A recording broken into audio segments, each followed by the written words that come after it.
আমরা বিগত সময় দেখেছি, আগামীতে হয়তো বা দেখবো শুধুমাত্র রাজু ভাস্কর্যে আমরা একটি প্রতিবাদ সমাবেশ করতে পারি, একটি বড় ধরনের ঘটনা করতে প্রতিবাদ সমাবেশ করতে রাজু ভাস্কর্যে প্রেস ক্লাবের সামনে মানববন্ধন সভা সেমিনার, কিন্তু এগুলোতে কার্যকরীভাবে মাদকমুক্ত বাংলাদেশ নির্মাণে সামান্যতম কার্যকরী পদক্ষেপ আজ পর্যন্ত পরিলক্ষিত হয়নি। উপস্থিতি সেই হিসাবে আজকে তরুণ প্রজন্ম যুব সমাজে আরেকটি অবক্ষয় ঘটেছে হলো অনলাইন জুয়ার মাধ্যমে। আপনি যদি প্রান্তিক অঞ্চলে গিয়ে দেখেন, প্রত্যন্ত অঞ্চলে খুঁজে দেখেন, বিশেষ করে আমাদের প্রত্যন্ত অঞ্চলের শিক্ষা প্রতিষ্ঠানগুলো যেখানে রয়েছে সেখানে অনলাইন জুয়া যুব সমাজকে আমাদেরকে এদিকে অবশ্যই হবে।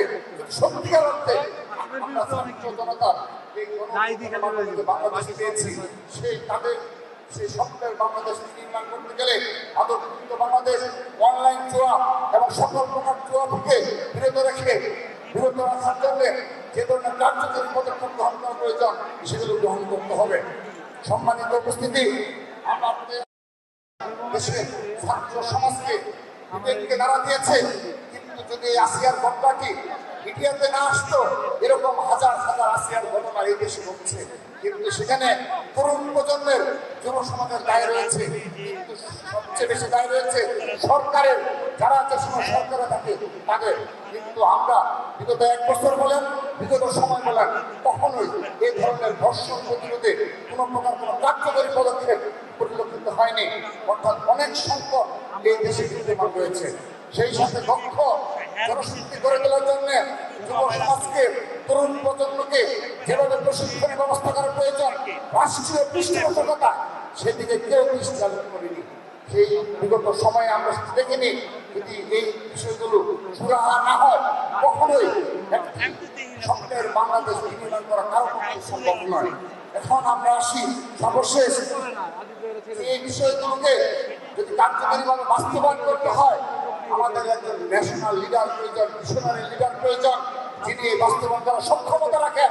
আমাদের সৌভাগ্য, বাংলাদেশে আগামী বাংলাদেশের নেতৃত্ব দেওয়ার মতো, এই সবগুলো বিষয়ে পদক্ষেপ নেওয়ার মতো আমাদের একজন নেতা রয়েছে, বিএনপির ভারপ্রাপ্ত চেয়ারম্যান জনাব তারেক রহমানের নেতা। বিশ্বাস করি 1-2 দফার আলোকে তিনি সমগ্র বিষয়ে অবশ্যই কার্যকরী পদক্ষেপ নেবেন। আমাদের সেই আত্মবিশ্বাস, সেই বিশ্বাস নিয়ে আমরা রাজনীতি করছি। সর্বশেষ একটি বিষয় বলে আমি বক্তব্য শেষ করছি। বিএনপির পক্ষ থেকে আজকের এই আন্তর্জাতিক যুব দিবস উপলক্ষে আমি একটি বিষয় স্পষ্ট করছি। বিএনপির পক্ষ থেকে প্রায় 2 বছর আগে 31 দফা ঘোষণা করা হয়েছে, অনেক সময় আগে 31 দফা ঘোষণা করা হয়েছে। তার আলোকে বিএনপি একটা নির্দিষ্ট রুটম্যাপ রয়েছে, ভিশন রয়েছে, সুনির্দিষ্ট পরিকল্পনা জাতির সামনে পেশ করেছে। তার আলোকে তারা বাংলাদেশ নির্মাণ করতে চায়।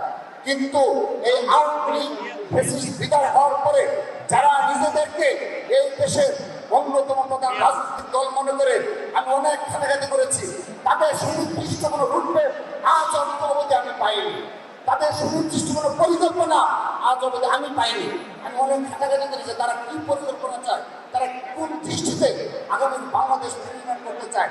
কোনো রাজনৈতিক দলের শুধুমাত্র এনসিপি সেদিন রামদাস ঘোষণা দিয়েছে।